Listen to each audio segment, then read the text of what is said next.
Fala, minhas queridas e meus queridos, tudo bem com vocês? Estamos aqui para comentar ela, a esperada primeira fase da FUVEST 2021. E como sempre, a FUVEST fez uma excelente prova e uma prova muito abrangente. Só para você ter uma ideia, o que a gente encontra aí na FUVEST 2021? Polímeros, equilíbrio iônico, questões relacionadas a meio ambiente, separação de misturas, mudança de estado físico, tabela periódica, ligações químicas, corrosão, reações orgânicas, estequiometria, bioquímica, modelos atômicos, oxirredução, um pouquinho de termoquímica, polaridade, solubilidade. Ufa, muita coisa. Nessas 13 questões de química que apareceram na prova, algumas com um caráter que parecia ser interdisciplinar, mas que acabaram sendo de química mais pura e que a gente vai comentar a partir de agora. Como são 13 questões, a gente vai dividir em 3 vídeos. O primeiro vídeo esse vai ser um pouquinho mais longo, com 5 questões, depois mais 4 e depois mais 4. Espero que vocês me acompanhem. Sempre bom, depois da prova, depois de os ânimos acalmarem, a gente dá uma olhada nas questões, vê como é que poderia ser o raciocínio, como é que a prova poderia ser abordada. Vamos nessa? Vamos começar aqui então, pessoal. Questão de número 25 é uma questão que, né, acabou sendo uma questão de química. O tempo de decomposição dos diferentes resíduos sólidos condiciona a destinação de cada tipo, visando a diminuir os impactos ambientais causados pelo seu descarte. O gráfico mostra 2 grupos de resíduos sólidos X e Y produzidos pela população humana, com diferentes tempos de decomposição.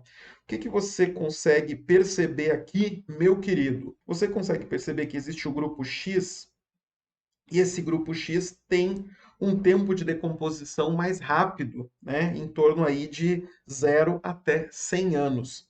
Já temos o outro grupo, que é o grupo Y, que corresponde aí a um tempo um pouco maior, né? Nós temos aí um tempo de decomposição que vai de cerca de 150 anos até pouco mais de 500, de acordo com o gráfico, tá bom? Então nós temos 2 grandes grupos aí.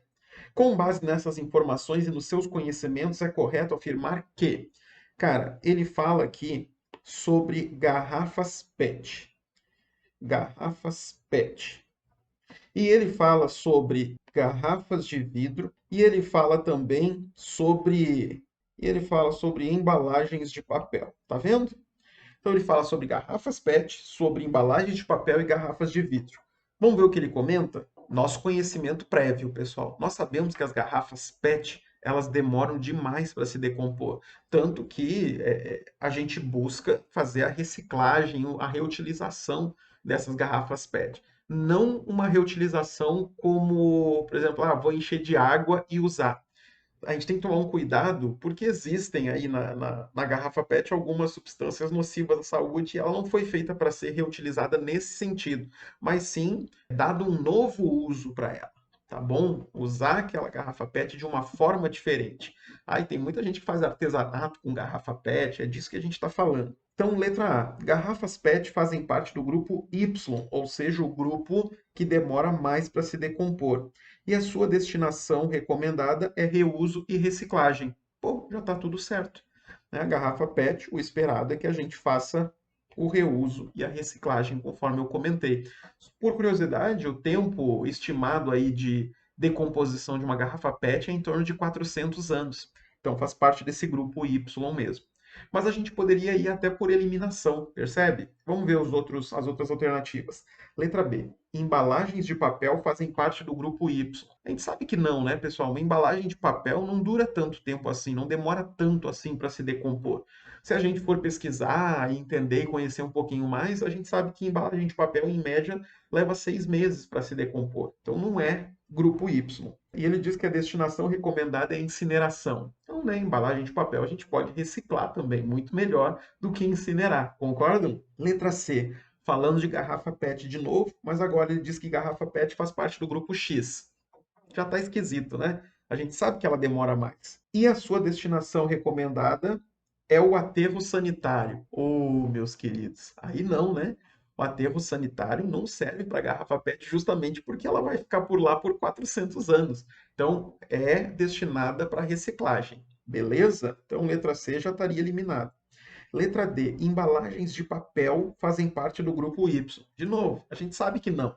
Mas perceba que isso é um conhecimento prévio e não é um conhecimento de teorias que vocês leram pra caramba e tal. Não, é o conhecimento do nosso dia a dia, do nosso cotidiano mesmo. Então a embalagem de papel não faz parte do grupo Y. Claro que a destinação recomendada seria reuso e reciclagem, mas não faz parte do grupo Y. E letra E, garrafas de vidro. Pessoal, garrafa de vidro, ela normalmente é reciclável. E o vidro, se ficar no ambiente aí, ele tem um tempo de decomposição indeterminado. Então, por isso que a gente tem que tomar cuidado com o descarte. E ele fala aí, garrafas de vidro fazem parte do grupo X. Não, garrafa de vidro leva muitos e muitos e muitos anos para se decompor. E sua destinação recomendada é incineração. Não, reciclagem e reuso. Tudo bem? Tranquilo? Então, resposta letra A mesmo dessa questão 25, uma questão que eu acredito que não tenha tido pegadinha, sacanagem, é realmente o nosso conhecimento do cotidiano sobre reciclagem e é algo que a FUVEST já nos avisa no edital, que ela diz que é importante que a gente conheça, tá bom? Vamos para a questão 30? Olha aí, questão 30. Também é uma questão que envolve meio ambiente e um tipo de reação que já é bastante conhecida pelos vestibulares. Muito vestibular cobra essa questão da acidificação dos oceanos. Então, ele explica aqui um pouquinho para a gente. O gás carbônico atmosférico reage com a água do mar conforme detalhado em 1. Então, você percebe que essa reação 1 que aparece aqui, essa reação 1 aqui, é a reação que envolve o ácido carbônico. E a gente sabe que o ácido carbônico ele tem dois caminhos. Ou ele pode sofrer uma ionização, que é o caminho ali da direita, certo? Formando o íon bicarbonato IH+, ou pode ir para o caminho da decomposição em CO2 e H2O. E aí nós temos o deslocamento de equilíbrio. O que a gente já sabe, mesmo não lendo o restante do enunciado? Nós sabemos que quanto maior a quantidade de CO2 na atmosfera, mais ele vai sofrer aí a sua dissolução em água, na água do mar. Então, este equilíbrio, ó, com mais gás carbônico, este equilíbrio vai acabar deslocando para a direita. E o deslocamento para a direita produz mais H+. Então, aqui nós vamos ter um aumento da concentração de H+. Ou seja, acidificação dos oceanos, sacou? Então, quanto mais CO2 na atmosfera, mais CO2 a gente vai ter dissolvido na água dos oceanos, mais esse equilíbrio vai ser deslocado no sentido da reação direta, conforme está colocado ali, maior vai ser a concentração de H+, e o que está acontecendo com o pH?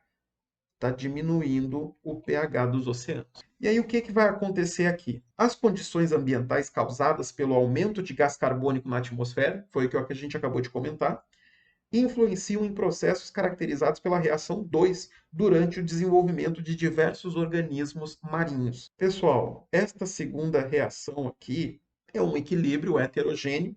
O carbonato de cálcio, ele é um sal insolúvel, ele praticamente não dissolve na água e ele é justamente o principal componente dos corais.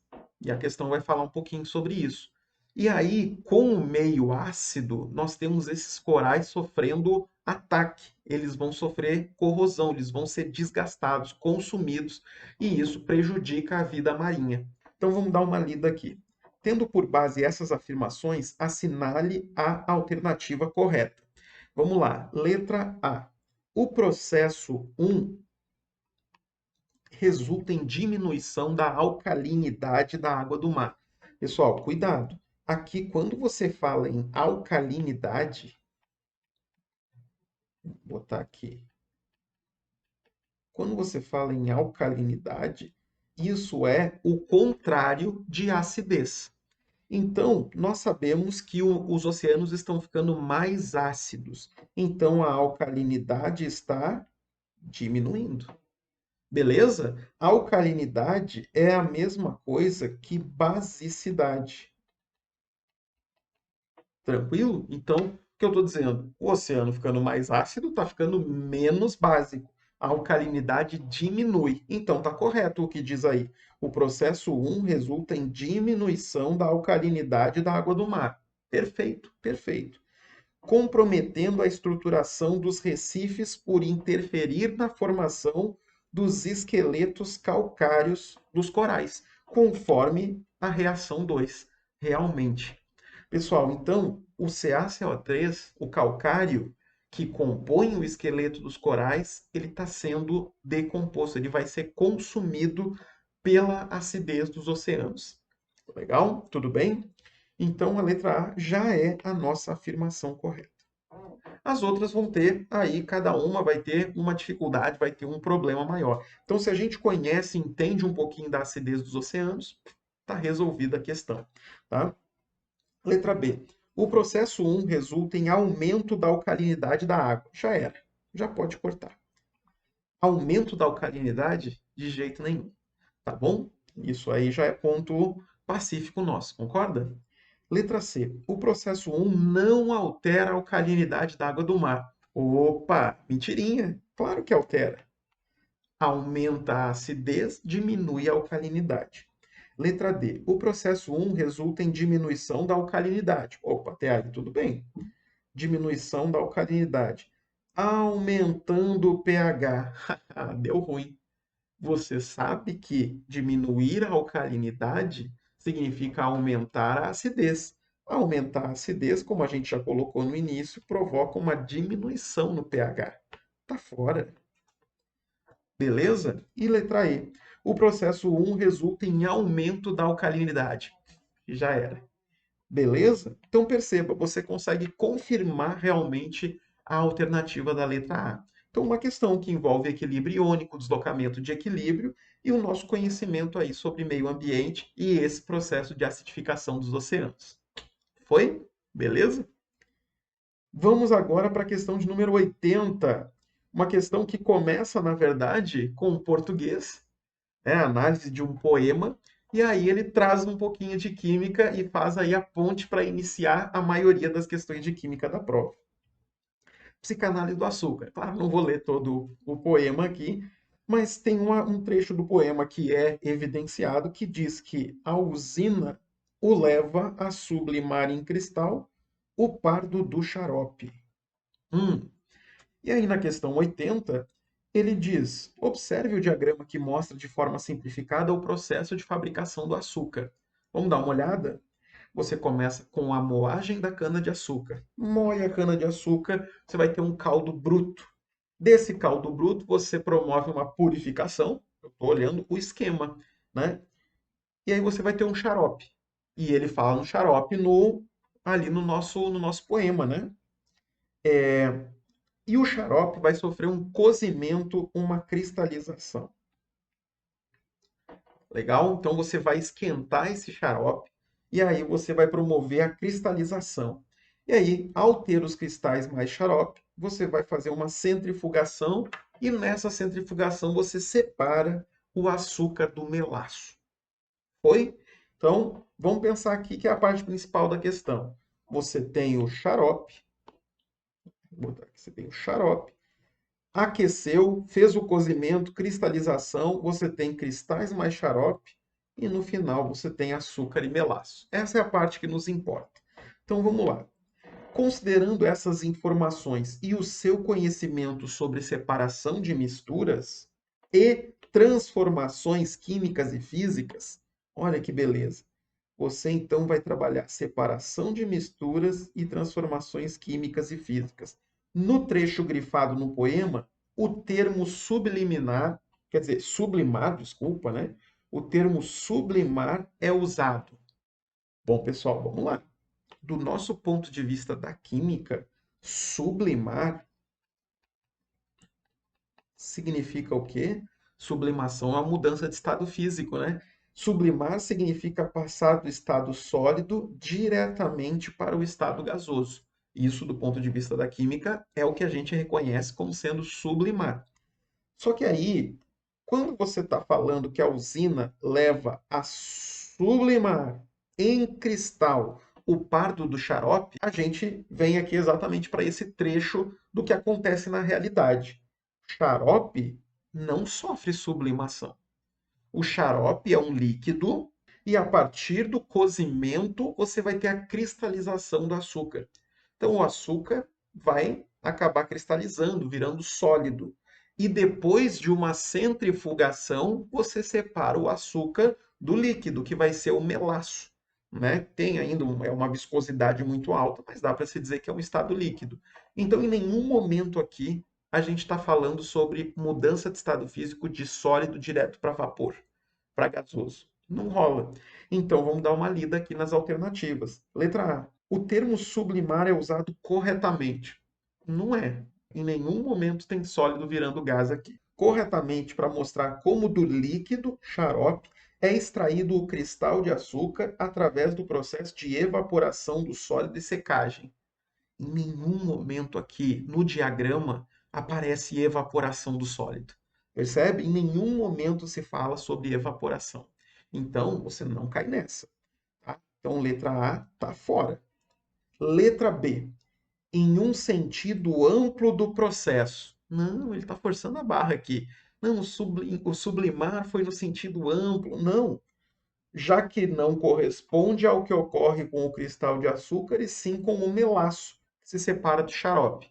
Tudo bem, mas o melaço, ao se separar por meio de uma centrifugação, sofre sublimação?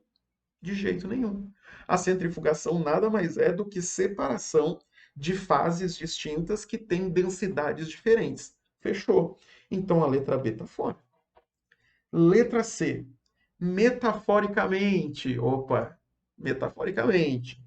Já que ocorre a precipitação do açúcar com o cozimento do xarope. Opa, aí sim. Precipitação é a cristalização do açúcar com o cozimento do xarope, que é separado por centrifugação. Pô, maravilhoso. É exatamente o que está no diagrama. Perfeito. Então, já é a nossa resposta, a letra C. Letra D, incorretamente. Tá incorreto mesmo, a gente chegou a essa conclusão. Já que a obtenção do açúcar a partir do xarope é uma reação química direta que não necessita de processo de separação. Mentira.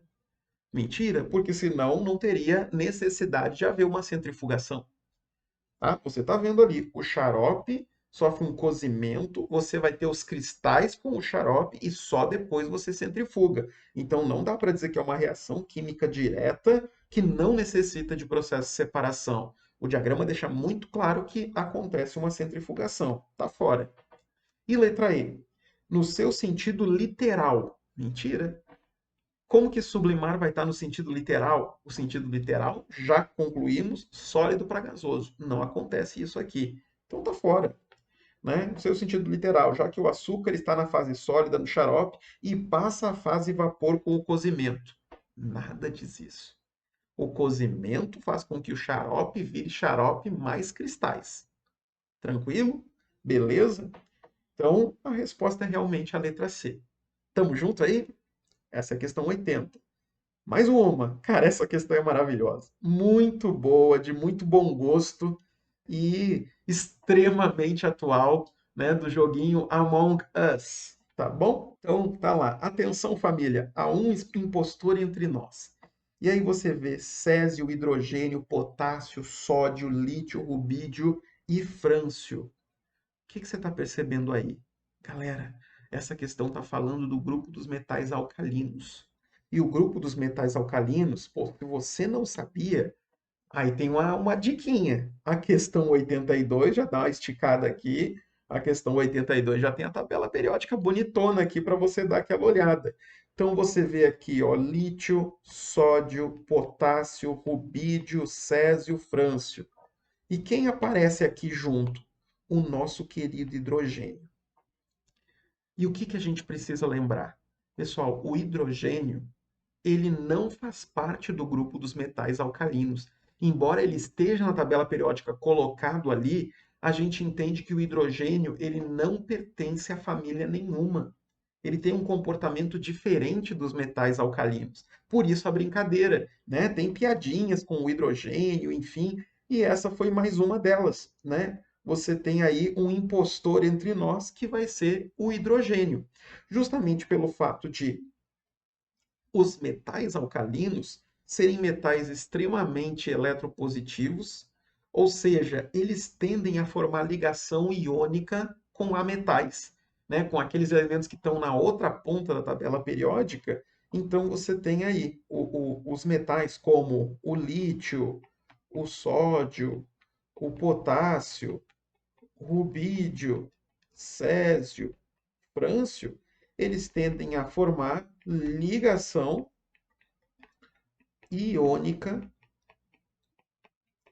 com ametais. Vamos botar assim, com ametais.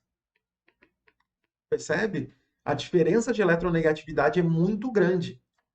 Esses metais eles têm tendência a formar cátion, cátions monovalentes, lítio mais, sódio mais, potássio mais, e do outro lado você tem ametais que querem receber um determinado elétron. Quer dizer, que querem, na verdade, justamente receber um determinado elétron. Aí fica uma beleza. Ligação iônica com ametais. Já o hidrogênio com a metal forma o quê? Ligação covalente. Uma das várias diferenças, tá? Mas essa é muito gritante, então é a melhor para a gente enxergar. Então o hidrogênio realmente é o impostor ali no meio, certo? Os outros são metais alcalinos, realmente, e o hidrogênio está ali.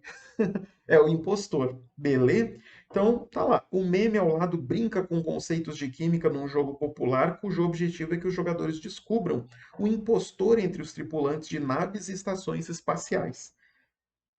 Nele, um dos elementos é considerado o impostor por sua característica química diferente. Boa? Olha lá, ó, característica química diferente. É o hidrogênio, realmente. Nesse contexto, é correto afirmar que o impostor seria o elemento. Pessoal, aqui não tenha nem dúvidas. Hidrogênio. Nossa resposta já é a alternativa da letra A. O hidrogênio, por ser um elemento com grande tendência a fazer ligação covalente, a fazer ligação covalente em uma família com tendência a fazer ligação iônica. Perfeito. O resto, pessoal, aí eles viajam. Aí as outras alternativas viajam. Ah, é o sódio, por ser o único que não pode ser obtido em sua forma metálica. Por que não? Certo? Ao contrário dos demais membros da família que formam apenas óxidos. Nada a ver, certo? Potássio, por ter raio atômico atipicamente grande, sendo maior do que os elementos abaixo dele na tabela periódica. Mentira! Todos os elementos abaixo dele, por exemplo, o Césio é grandalhão, certo? Então, o raio atômico do Césio é muito, muito grande, muito maior do que o do potássio. Mentirinha isso aí que ele está contando. Letra D de dado. O césio, por pertencer à família 2 da tabela periódica. Não, o césio pertence à família 1 e você pode dar até aquela coladinha na questão seguinte, que está tudo bem. Você percebe o césio no grupo dos metais alcalinos. Frâncio, por reagir violentamente com a água, devido a seu pequeno raio atômico. Mentira, o Frâncio é o último, então ele tem um raio atômico super enorme, super grandalhão. Não, nada a ver, certo? Quem reage de uma maneira violenta com a água é o sódio, né? A gente até comenta que o sódio ele precisa ser guardado num recipiente com querosene para que ele não entre em contato nem com a umidade do ar. E isso já faria ter uma reação bastante explosiva, tá bom? Letra A, questãozinha do Among Us. Legal, né? Beleza? E a última questão desse bloco é a questão 82, que aborda não necessariamente nossos conhecimentos de tabela periódica, mas é uma questão que vai falar sobre corrosão. Mas mais do que isso, não tem que decorar nada, e isso é uma característica maravilhosa da FUVEST. A gente precisa ter aquela sagacidade, aquele tempo de interpretação do enunciado. Beleza? Então vamos interpretar. Tem informação para a gente trabalhar aqui. Ele fala sobre um experimento com uma barra de titânio pura e ligas desse metal com 0,01% de diferentes metais nobres a soluções de ácido sulfúrico em ebulição. Vou deixar assim, em ebulição. Para entender o efeito anticorrosivo desses metais no titânio. Então você quer pensar no efeito anticorrosivo. Então você quer que esses metais não sofram corrosão na reação com ácido sulfúrico. Então pensa comigo. O titânio puro, vou começar lá por baixo na tabelinha. Titânio puro, veja todos os dados da tabela. Agora tem que respirar e analisar com calma. Então, ó, metal presente na liga com o titânio. Mas aí vamos pensar no titânio puro. Taxa de corrosão do titânio em quantidade por tempo, certo? Quanto de titânio está sofrendo corrosão ao longo do tempo? Tá vendo que ele está falando de quantidade, mas não está deixando claro aí que quantidade é essa, se é em número de mol, se é em massa, enfim, mas é quantidade. E é isso que a gente tem para analisar. Então, ó, em H2SO4 1%, você tem 460 consumidos, ou seja, corroídos, num determinado tempo. E se você coloca no ácido sulfúrico mais concentrado, 10%, corrói mais. Tá vendo? A velocidade aumenta. Para um mesmo tempo, aumentou pra caramba essa velocidade de corrosão. Então, o titânio puro, ele é extremamente vulnerável a essa corrosão pelo ácido sulfúrico, e principalmente quando ele for mais concentrado. É isso que você analisa do gráfico. Agora vai dando uma olhada. Se você faz uma liga de titânio com paládio, naquele esquema 0,01% de paládio, opa, você tem um consumo, né, uma corrosão de menos de 2. Ah, mas menos de 2 o quê? Menos de 2. Você está vendo que é muito menos do que o titânio puro. E se você aumenta para H2SO4 10%, aumenta um pouquinho também essa velocidade de corrosão, mas está bem menor do que do titânio puro. Percebe? Então, o paládio consegue segurar bem essa corrosão. Ele tem um efeito anticorrosivo alto. Vê se você concorda com essa análise. Ah, se consome pouco, se está corroendo pouco, é porque ele é um anticorrosivo. Assim como, vê se você vai concordar, o ródio, a platina e o rutênio. Todos eles, quando estão aí com H2SO4 1%, ó, corrói menos de 2. Vou deixar o irídio de fora. E a corrosão, quando você coloca em H2SO4 10%, fica na casa menor do que 200. Tá vendo ali? Agora, quando você já começa a colocar o irídio, ele ainda segura bem. Ele tem um efeito anticorrosivo bacana. Menos de 2 para H2SO4, 1%, e 359 para H2SO4, 10%. Mas já deu um salto ali, entendeu? Nas quantidades. Então, deixa o irídio de fora. Ósmio, segura um pouquinho, mas numa concentração maior de H2SO4, ele já acaba tendo uma velocidade alta de corrosão. O rênio e o cobre e o ouro, cara, não ajudam em nada. Pô, olha o titânio puro, 460. Agora pensa, se você bota ouro, parece que o ouro estimula a corrosão. Olha que louco. Botou ouro, vai corroer mais do que se fosse o titânio puro. Assim como o cobre. Olha que loucura. O rênio, cara, ele não segura nada.